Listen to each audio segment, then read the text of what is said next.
satu tersangka kasus Karhutla.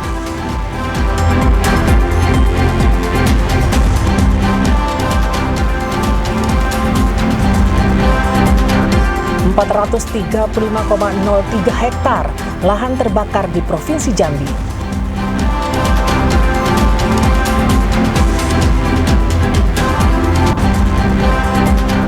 Korupsi alat praktik SMK, 2 orang tersangka ditetapkan.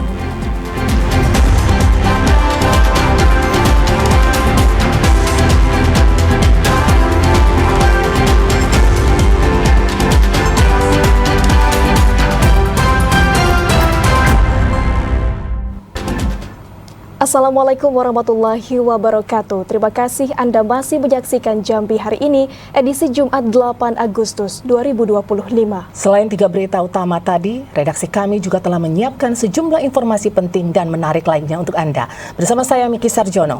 Dan saya Muafiq Azizah, inilah Jambi hari ini selengkapnya.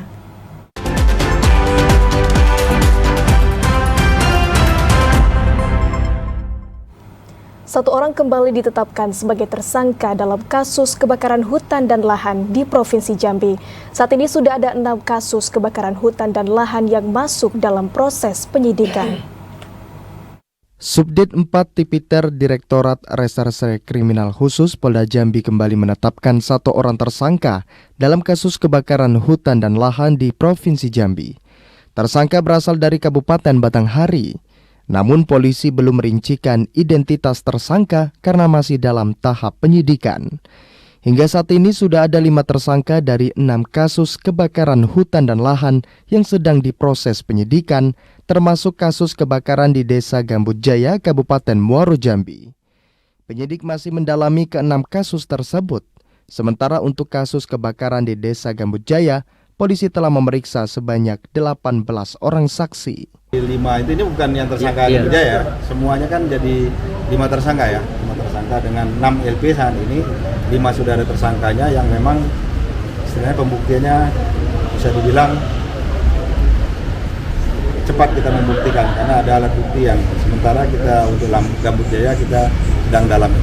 Untuk keperluan penyelidikan dan penyidikan, 5 tersangka saat ini ditahan di Rutan Polda Jambi dan Polres Jajaran. Mereka terancam hukuman penjara maksimal 10 tahun karena dianggap melanggar undang-undang tentang perlindungan dan pengelolaan lingkungan hidup. Ari Haryono, TVRI Jambi melaporkan. 435,03 hektar lahan di Provinsi Jambi telah terbakar. Luasan lahan yang terbakar ini terhitung dari awal bulan Januari hingga 7 Agustus 2025. Berdasarkan data milik Badan Penanggulangan Bencana Daerah Jambi, luas lahan yang terbakar mencapai 435,03 hektar. Luasan lahan yang terbakar ini terhitung dari awal bulan Januari hingga 7 Agustus 2025. Dari data tersebut, Kabupaten Muaro Jambi masih menjadi daerah tertinggi. Luasan lahan yang terbakar mencapai 270 hektar. Disusul Kabupaten Sarolangun 71,60 hektar, Tanjung Jabung Barat 63,80 hektar, Batanghari 17,06 hektar, Tebo 6 hektar, Merangin 3,67 hektar, Tanjung Jabung Timur 1,5 hektar, dan Kabupaten Bungo 0,5 hektar. Sementara itu, polisi hingga saat ini masih terus melakukan penyelidikan terkait sejumlah wilayah yang telah terbakar. Sanksi tegas akan diberikan bagi para pelaku yang dengan sengaja memperluas lahan dengan cara dibakar. Asyar, TVRI Jambi melaporkan. Kebakaran hutan dan lahan Karhutla juga mengancam wilayah Kota Jambi. Dinas Damkar dan Penyelamatan Kota Jambi mencatat sudah 14 kali peristiwa Karhutla terjadi dengan luas lahan kurang dari 1 hektar. Pemerintah Kota Jambi juga mengantisipasi kebakaran hutan dan lahan atau Karhutla. Meski tidak memiliki hutan yang luas, namun tetap berpotensi terjadinya Karhutla. Dinas Pemadam Kebakaran dan Penyelamatan Kota Jambi mencatat, sejak musim kemarau telah terjadi 14 peristiwa Karhutla. Salah satunya di wilayah seberang Kota Jambi, Kecamatan Jambi Timur, dan Kecamatan Kota Baru.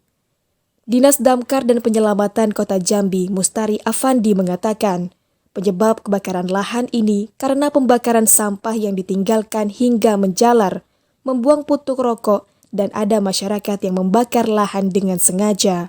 Dan dari 7 titik lokasi ini banyak terjadi adalah di Jambi Kota Seberang, yang selanjutnya adalah di Kota Baru, dan juga di Kecamatan Jambi Timur.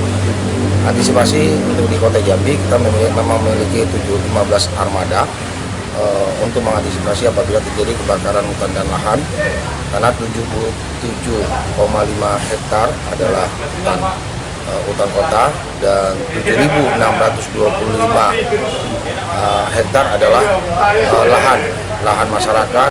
Masyarakat diimbau untuk tidak membuka lahan dengan membakar. Selain melanggar peraturan, kebakaran hutan dan lahan ini berdampak pada pencemaran udara yang menimbulkan penyakit pada manusia. Joko, TVRI Jambi melaporkan. Tim Satgas Karhutla dan masyarakat serta pihak terkait diminta tetap meningkatkan kewaspadaan terhadap karhutla meski intensitas hujan dan debit Sungai Limbur Tembesi meningkat beberapa hari terakhir. Meski wilayah Kabupaten Sarolangun saat ini sering diguyur hujan, namun status siaga darurat bencana kebakaran hutan dan lahan masih berlanjut hingga Oktober 2025. Badan Penanggulangan Bencana Daerah Kabupaten Sarolangun mengingatkan seluruh lapisan masyarakat untuk mewaspadai seluruh potensi bencana alam dan bencana non-alam. Kepala Bidang Kedaruratan dan Logistik Badan Penanggulangan Bencana Daerah Kabupaten Sarolangun, Yen Aswadi mengatakan, fenomena turunnya hujan di wilayah Kabupaten Sarolangun dengan intensitas ringan, sedang hingga lebat yang terjadi dalam beberapa hari terakhir bukan pertanda datangnya musim hujan dan berakhirnya musim kemarau. Hujan yang turun bersifat sementara sehingga belum maksimal untuk menekan potensi titik panas yang mungkin terjadi menjelang berakhirnya bulan Agustus 2025. Meskipun saat ini volume dan debit air Sungai Limbur Tembesi mulai meningkat. Untuk sementara belum kami hentikan karena kami melihat kondisi cuaca dulu di bulan Agustus dan September. Memang di Agustus September ini kita memasuki musim hujan cuma dalam intensitas. Kondisi sungai saat ini memang beberapa hari ini sudah mulai naik berkisar antara 1 sampai 3 meter. Badan Penanggulangan Bencana Daerah Kabupaten Sarolangun mengimbau masyarakat untuk tidak terlena dengan turunnya hujan. Masyarakat diminta tetap waspada serta mendukung upaya pencegahan potensi bencana di wilayahnya masing-masing. Edi Kusnadi, TVRI Jambi melaporkan. Saudara, kondisi Outdoor Duri milik PDAM Tirtamayang Kota Jambi semakin mengkhawatirkan. Pasalnya pasca longsor akibat abrasi tak kunjung diperbaiki hingga saat ini. Pasca longsor akibat abrasi, hingga kini kawasan intek air duri milik perusahaan daerah air minum Tirtamayang Kota Jambi belum diperbaiki. Kondisi ini akan sangat mengkhawatirkan jika tidak ditangani dengan cepat. Anggota Komisi 5 DPR Republik Indonesia Bakri dan Wali Kota Jambi Maulana meninjau langsung intek air duri tersebut. Untuk menjaga stabilitas pasokan air bersih ke masyarakat, pemerintah Kota Jambi akan melakukan penanganan jangka pendek agar tidak terjadi abrasi yang lebih parah. Sementara ini akan dipasang pengaman dengan pancang kayu untuk menahan tanah. Sementara penanganan jangka panjang akan dibangun turap yang akan dilakukan pada tahun 2026 mendatang. Kami melihat ada proses abrasi yang kalau ini dibiarkan akan dapat mengganggu tek yang sudah siap dengan baik ini bisa terganggu kalau abrasi ini dibiarkan. Nah, alhamdulillah proses sedang berjalan, mohon dikawal juga oleh Pak Haji Bakri bahwa tahun depan ini proses akan dibuat permanen dengan turap yang panjang sekitar 300 meter sehingga intek kita aman. Air bersih air minum ini sesuatu yang sifatnya krusial, penting, wajib ya. Oleh sebab itu dengan siapnya seluruh perencanaan dari awal sampai akhirnya, tugas saya bagaimana lebih memperkuat bagaimana anggaran ini yang diblokir itu bisa dibuka blokirannya, ya bisa dilaksanakan cepat. Pembangunan turap ini nantinya akan berkolaborasi dengan Balai Wilayah Sungai Sumatera 6 Jambi, yang sementara ini masih dalam proses dan perhitungan anggaran yang dibutuhkan. Joko, TVRI Jambi melaporkan. Pemeriksaan kesehatan gratis PKG siswa di sekolah resmi dimulai tanggal 4 Agustus 2025 di Indonesia. Di Provinsi Jambi terdapat beberapa kabupaten kota yang telah melaksanakan PKG secara bertahap. Seperti di Kota Jambi. Untuk mengetahui informasi selengkapnya, kami telah terhubung dengan reporter TVRI Jambi, Yogi Aprianto. Halo Yogi, silakan dengan laporan Anda. Baik saudara, dapat kami laporkan bahwa program prioritas nasional Presiden Prabowo Subianto yakni PKG pengecekan kesehatan gratis bagi siswa di sekolah telah resmi diluncurkan secara serentak se-Indonesia pada tanggal 4 Agustus 2025. Di Provinsi Jambi terdapat kabupaten ataupun kota yang juga telah melaksanakan PKG di tiap-tiap sekolah di masing-masing daerahnya seperti Kota Jambi dan juga Kabupaten Muaro Jambi. Di Kota Jambi sendiri di bawah Dinas Kesehatan Kota Jambi telah melaksanakan PKG pada tanggal 4 Agustus itu di 16 satuan pendidikan, mulai dari jenjang PAUD hingga sekolah menengah atas. Salah satu sekolah yang menerima manfaat program pengecekan kesehatan gratis bagi siswa adalah SMA Yadika Jambi, di mana para siswa yang mendapatkan PKG pada hari pertama peluncuran secara nasional yakni kelas 10, di mana para siswa sebelumnya telah diperintahkan untuk dapat sarapan terlebih dahulu di masing-masing rumahnya. Kemudian setelah sampai di sekolah mereka dapat mengisi formulir screening kesehatan dan secara bergantian mereka dicek oleh tim kesehatan Dinas Kesehatan Kota Jambi seperti tinggi badan, kemudian berat badan, kemudian tes darah, status gizi, gula darah, tuberkulosis, dan pemeriksaan lainnya yang mana ini tujuannya agar dapat melihat apakah para siswa di SMA Yadika ada yang mengidap penyakit tertentu.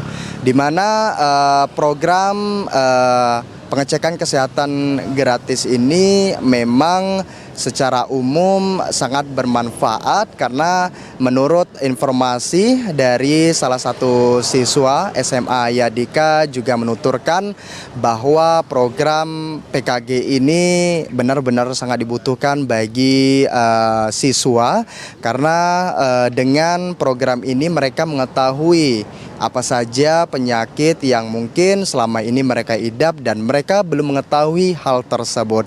Sehingga dengan hasil pengecekan tersebut mereka dapat mengantisipasi sejak dini untuk bagaimana dapat menangani penyakit yang mungkin mereka idap. Dan juga kepala sekolah dari SMA Yadika juga sangat mengapresiasi dari kebijakan pemerintah pusat ini terkait dengan pengecekan kesehatan gratis di sekolah karena dapat dengan mudah mengkoordinir atau melihat kondisi dari anak-anak muridnya di SMA Yadika Jambi. Dan diharapkan dengan adanya program PKG ini dapat terus berlanjut hingga tahun-tahun ke depannya. Demikian laporan yang dapat kami sampaikan, kembali ke studio. Baik, terima kasih Yogi atas laporan Anda. Saudara, tetaplah bersama Jambi hari ini, karena kami masih akan kembali dengan sejumlah informasi penting dan menarik lainnya. Di antaranya pemerintah Kota Jambi pastikan tidak ada kelangkaan beras sesaat lagi.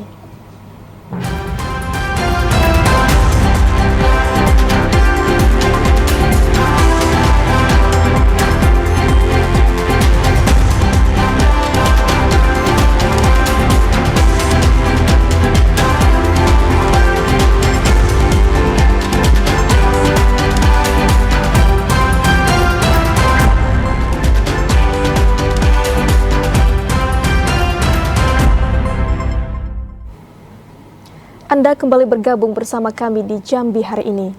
Saudara, akibat tidak adanya pasokan dari distributor, kini beras jenis medium tidak lagi dijual oleh para pedagang. Kekosongan stok beras medium diduga dampak buruk dari maraknya beras oplosan. Diduga akibat ramainya kasus beras oplosan di pasaran, berdampak pada kosongnya stok beras medium di toko beras. Menghilangnya beras jenis medium di pasar dirasakan toko beras di Desa Rengas Bandung, Kecamatan Jambi Luar Kota, Kabupaten Muaro Jambi. Salah seorang pedagang Sulastri mengatakan, kekosongan beras medium dari distributor sudah berlangsung 1 bulan terakhir. Beras medium menjadi buruan masyarakat lantaran harganya lebih terjangkau dan murah. Harga beras medium hanya Rp11.000 per kilogram, sedangkan untuk beras jenis premium Rp14.000 hingga Rp16.000 per kilogram. Dengan harga yang relatif lebih murah, pedagang mampu menjual beras jenis medium mencapai 2 ton dalam 1 bulan. Yang medium ada yang premium, jadi masyarakat tuh kalau uangnya pas-pasan dia bisa beli yang medium kan, kalangan ke bawah biasanya. Beras medium rata-rata diburu oleh warga kategori ekonomi menengah ke bawah. Di tengah kondisi pendapatan warga yang tidak menentu, warga berharap stok beras medium kembali hadir di toko beras. Azam Afnan, TVRI Jambi melaporkan. Pemerintah Kota Jambi melakukan inspeksi mendadak sidak beras di sejumlah swalayan dan gudang distributor. Hal ini dilakukan untuk memastikan kesediaan pasokan beras cukup pasca isu penarikan beras yang dinilai tidak sesuai mutu premium. Wali Kota Jambi Maulana memastikan ketersediaan pasokan beras masih cukup untuk memenuhi kebutuhan masyarakat. Pihaknya telah melakukan sidak ke sejumlah swalayan dan gudang distributor pada Kamis 7 Agustus 2025. Menurut Maulana, pasokan beras masih aman meski di tengah isu tentang beras oplosan atau beras yang tidak sesuai dengan standar kualitas mutu premium. Untuk itu, masyarakat diimbau tidak perlu khawatir untuk membeli beras. Saat ini terdapat 14.000 ton stok beras yang tersedia di Bulog Provinsi Jambi. Langkah ini merupakan bagian dari upaya pemerintah Kota Jambi untuk menjaga stabilitas pasokan, kualitas, dan harga beras. Wakil Wali Kota, Kepala Dinas Pertanian Ketahanan Pangan, Perindak bersama Bulog, kami mengecek langsung ke beberapa titik karena ada beberapa keluhan masyarakat yang masuk. Disinyalir ada kelangkaan di beberapa swalayan, minimarket, di retail dari beras yang merupakan kebutuhan pokok. Pertama kita harus pastikan bahwa stoknya semua aman. Ternyata alhamdulillah di gudang kita cek kondisinya aman, begitu juga di Bulog. Masih ada stok 14.000 ton.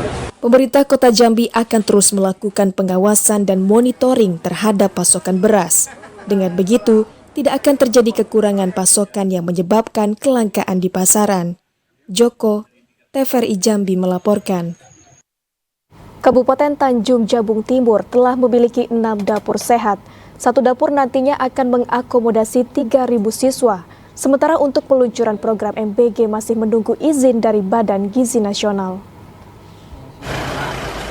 Dandim 0419 Tanjab, Letkol ARM Dwi Sutaryo beserta jajaran melakukan peninjauan kesiapan dapur sehat Satuan Pelaksanaan Pemenuhan Gizi atau SPPG.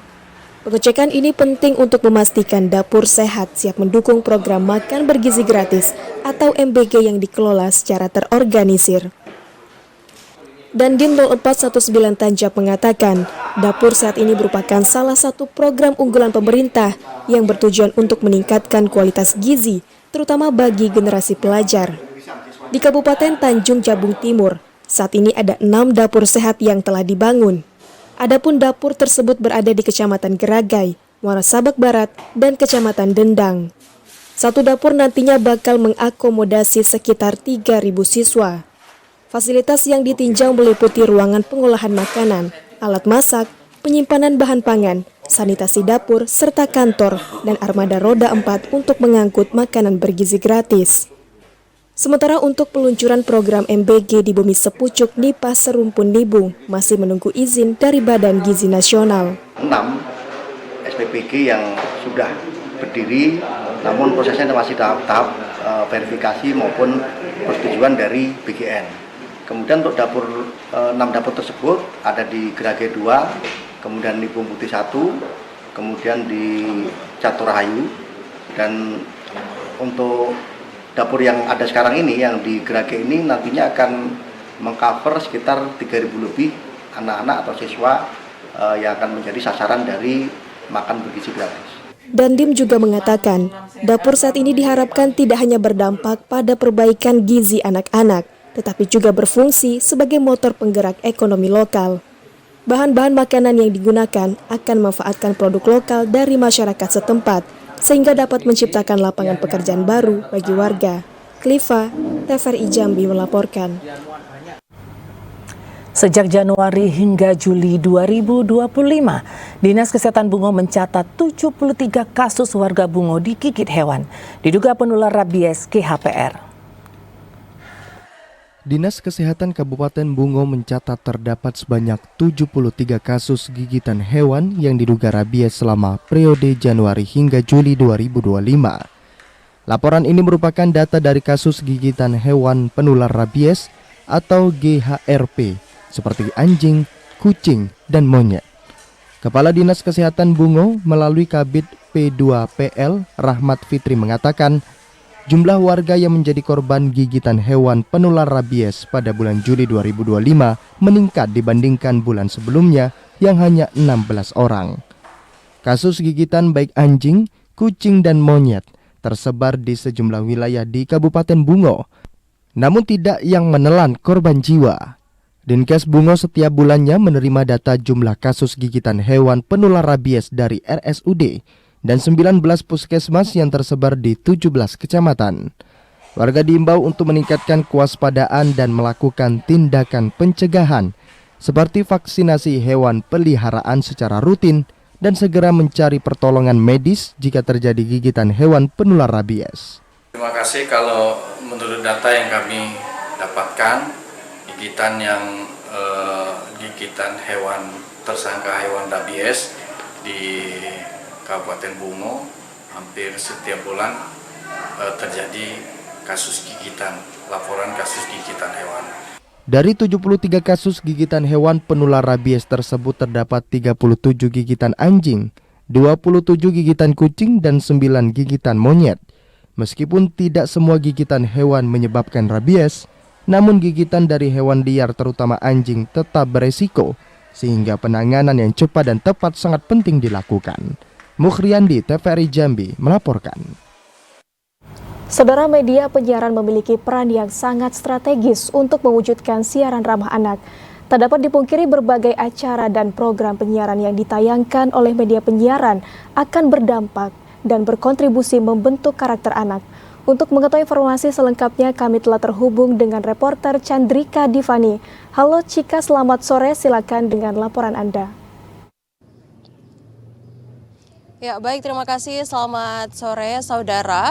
Bahwa memang pesatnya perkembangan digitalisasi penyiaran yang saat ini terjadi tentunya menjadikan sekat-sekat penyebaran informasi dari berbagai belahan dunia menjadi lebih terbuka, kemudian juga meluas, di mana informasi dan juga tayangan-tayangan yang kerap kali disajikan di media sosial saat ini, pemirsa, seringkali menimbulkan dampak negatif yang saat ini juga mulai kita rasakan di kehidupan sehari-hari, seperti gangguan kesehatan mental yang dirasakan oleh masyarakat.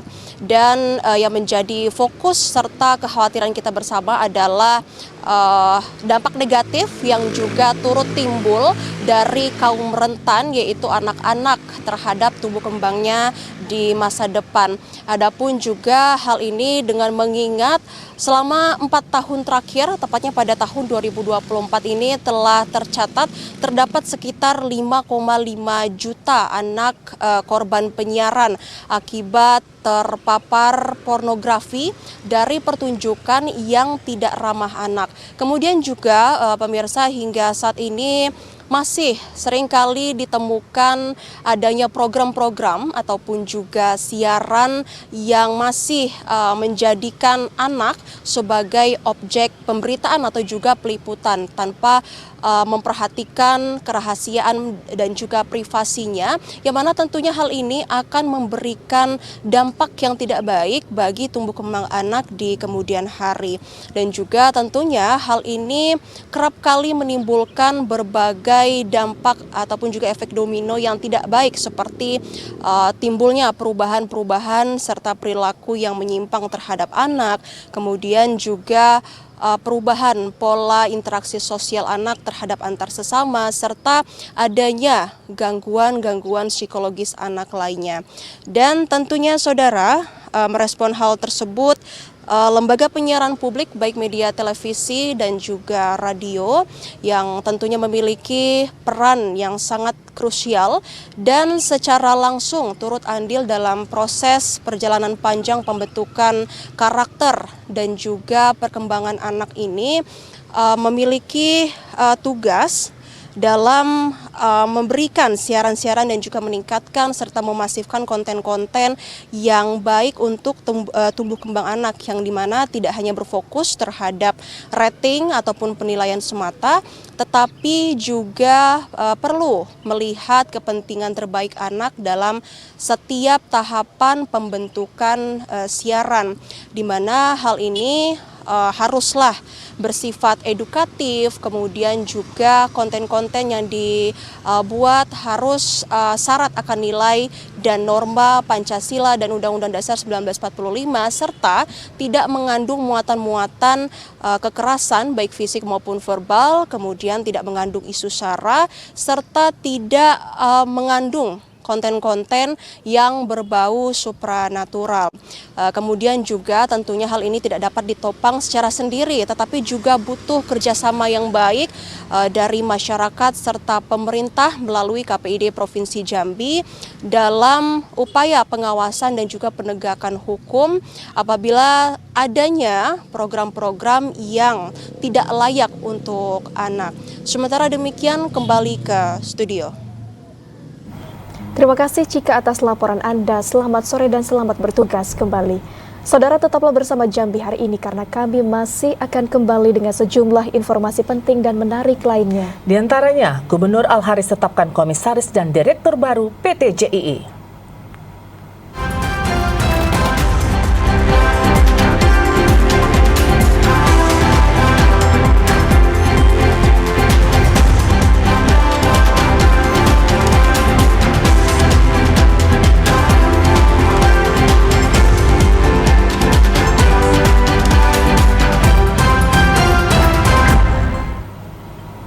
Baik saudara, terima kasih Anda masih bersama Jambi hari ini. Dalam upaya mendorong percepatan realisasi participating interest atau P1, 10% migas daerah, Gubernur Jambi Al-Haris secara resmi mengesahkan hasil lelang jabatan komisaris dan direktur PT JII.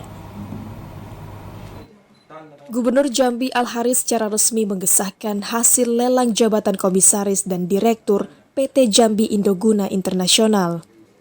Pengesahan tersebut dilakukan Gubernur Al-Haris saat memimpin rapat umum pemegang saham PT JII. Pemerintah Provinsi Jambi sangat berharap direktur dan komisaris baru PT JII mampu mendorong percepatan realisasi participating interest 10% untuk pengelolaan minyak dan gas di wilayah Provinsi Jambi. Mewujudkan participating interest PI 10% migas sangat dibutuhkan untuk meningkatkan pendapatan asli daerah dalam upaya mendorong percepatan pembangunan daerah. Gubernur Al-Haris meminta komisaris dan direktur PT JII dapat memaksimalkan percepatan pengelolaan PI, dimulai dari tahapan-tahapan yang sudah dicapai. Sebagai badan usaha milik daerah, PT JII memiliki peran strategis dalam memperkuat kemandirian fiskal daerah melalui langkah-langkah strategis yang inovatif. Hasil lelang tempoh hari sudah ada 2 orang terpilih. Yang pertama komisaris Pak Anhar SME, yang kedua untuk jabatan direktur dijabat oleh Bapak Muhammad Ganda Wijaya ST. Nah, kita berharap memang 2 orang ini mampu mendorong percepatan daripada pengelolaan PI, ya. Dari mulai tahapan-tahapan PI kita minta mereka proses dengan cepat. Yang kedua, menjalankan roda organisasi ataupun PT JII ini dengan sebaik-baiknya. Anhar resmi ditetapkan sebagai komisaris, sementara Muhammad Ganda Wijaya ditetapkan sebagai direktur baru PT JII. Randy Arta, TVRI Jambi melaporkan. Saudara Bupati dan Wakil Bupati Tebo meninjau kebakaran hutan dan lahan ke PT Alam Bukit 30. Bupati juga melihat persiapan dan peralatan untuk pencegahan kebakaran milik PT Alam Bukit 30. Bupati dan Wakil Bupati didampingi Porkofimda Kabupaten Tebo beserta para OPD melakukan peninjauan kebakaran hutan dan lahan yang berada di PT Alam Bukit 30. Selain melihat kondisi kebakaran di wilayah PT Alam Bukit 30, Bupati juga melihat persiapan dan juga peralatan serta menara pantau yang dimiliki PT Alam Bukit 30. Bupati Tebo pada kesempatan tersebut menjelaskan, pemerintah Kabupaten Tebo mengapresiasi gerak cepat PT Alam Bukit 30 yang sigap dalam upaya pencegahan kebakaran hutan dan lahan, bekerja sama dengan TNI Polri dan juga BPBD maupun Manggala Agni. Bupati berharap dengan adanya kerjasama tersebut, kejadian kebakaran di wilayah PT Alam Bukit 30 dapat teratasi. Bulan Agustus ini kan bulan mulai puncaknya musim kemarau. Jadi sebelum terjadi karhutlah harus kita persiapkan yang sampai karhutlah ini terjadi di Kabupaten, dan mudah-mudahan dengan kerjasama dari Kodim, dari Polres, dari Kejaksaan, dari Pemerintah tentunya, dan juga dari perusahaan stakeholder yang ada, kita mencegah karhutlah ini. Sementara itu, manajer PT Alam Bukit 30 M. Taufik mengaku, dalam upaya pencegahan karhutlah, sejauh ini pihaknya sudah membentuk tim RPK dan merekrut tenaga PPH baru sebanyak 20 orang. Selain itu, PT ABT juga memiliki 12 orang dari masyarakat sekitar wilayah konsesi yang tergabung dalam masyarakat peduli api. Pihaknya juga selalu rutin melakukan patroli di wilayah PT ABT, serta melakukan sosialisasi dampak kebakaran di tengah masyarakat. Intizam, TVRI Jambi melaporkan. Saudara, tetaplah bersama Jambi hari ini karena kami masih akan kembali dengan sejumlah informasi penting dan menarik lainnya. Di antaranya, lama buron DPO penipuan 750 juta Direktur Tim Kejaksaan.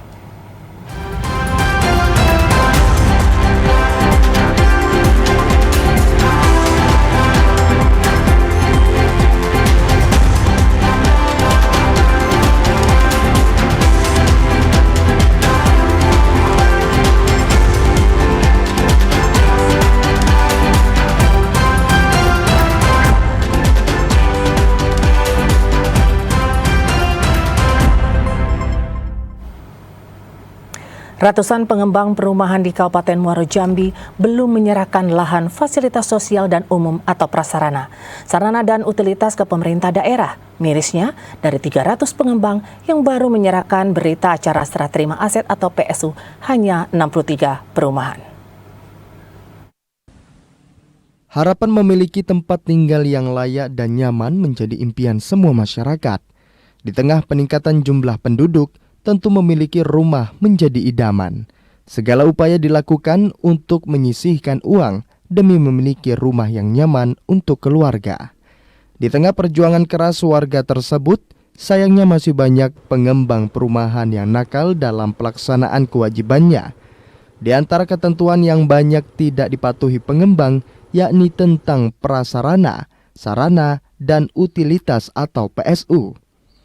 Berdasarkan catatan Dinas Perumahan dan Kawasan Permukiman, dari 300 perumahan yang tersebar di 11 kecamatan di Kabupaten Muaro Jambi, hanya 63 perumahan yang telah menyerahkan berita acara serah terima aset atau PSU.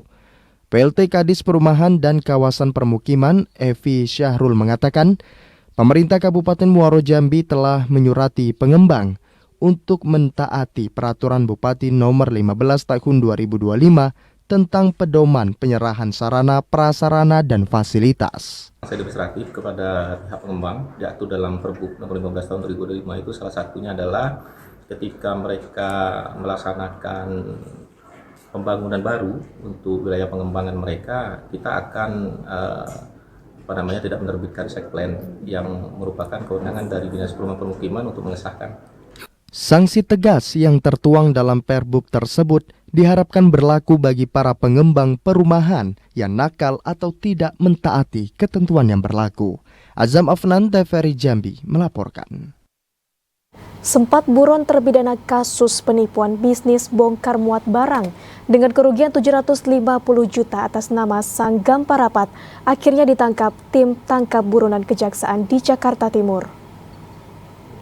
Tim tangkap buronan Kejaksaan Agung RI bersama Kejati dan Kejari Jambi berhasil mengamankan seorang daftar pencarian orang DPO terpidana kasus penipuan bisnis bongkar muat barang senilai 750 juta rupiah. Terpidana tersebut yakni Sanggam Parapat yang berhasil diamankan di Jalan Raya Kalimalang, Jakarta Timur. Kajari Jambi Abdi Reza Fahlewi mengatakan, Sanggam Parapat diamankan berdasarkan putusan kasasi Mahkamah Agung nomor 611/PID/2016 dan telah divonis 1 tahun 10 bulan penjara.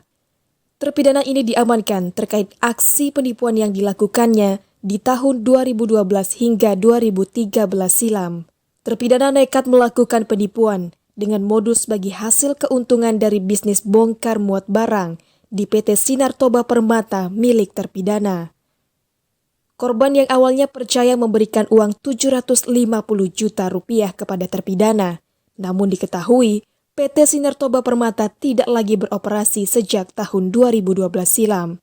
Akibat perbuatan tersebut, korban mengalami kerugian hingga mencapai 750 juta rupiah. Dapat kami sampaikan bahwa pada hari Senin tanggal 4 Agustus 2025 sekitar pukul 16.30 bertempat di Jalan Raya Kalimalang, Jakarta Timur, di mana kolaborasi antara tim tabur tangkap buron Kejaksaan Agung Republik Indonesia bersama dengan tim tabur Kejaksaan Tinggi Jambi dan tim tabur Kejaksaan Negeri Jambi berhasil mengamankan DPO atas nama terpidana Sanggam Parapat alias Sanggam bin Saur. Saat tiba di Jambi, terpidana langsung dieksekusi dan dilimpahkan ke Lembaga Pemasyarakatan Kelas 2A Jambi untuk menjalani hukuman. Asyar, TVRI Jambi melaporkan. 2 orang kembali ditetapkan penyidik Tipikor Ditreskrimsus sebagai tersangka korupsi alat praktik SMK di Dinas Pendidikan Provinsi Jambi. Keduanya merupakan pihak perantara dan direktur perusahaan dalam kasus tersebut.